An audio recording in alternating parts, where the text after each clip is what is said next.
មគ្គីគ្នាបងប្អូនត្រូវចងចាំថា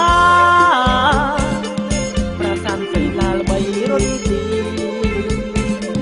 លោកតាបានសាងរួមដៃគ្នាមានច្រើនហូររាប់រយពោ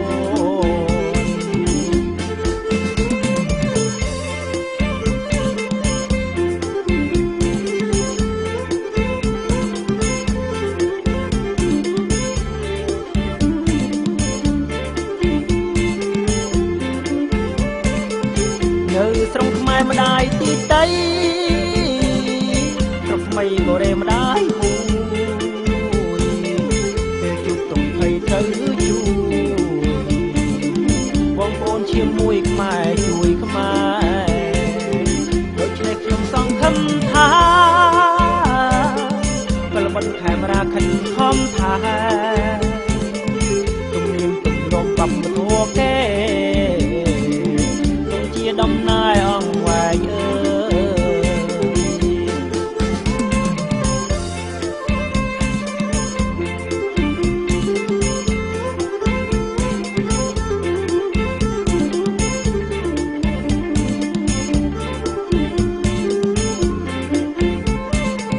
ចុំសុំលើកដៃអង្គ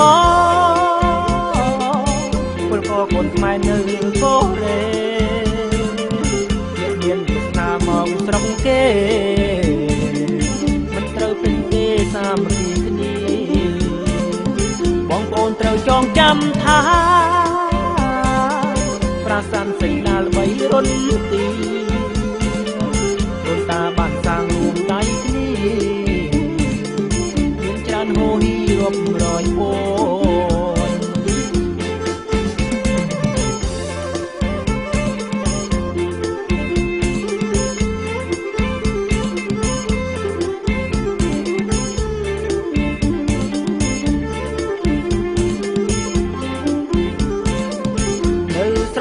ម្ដាយទីតី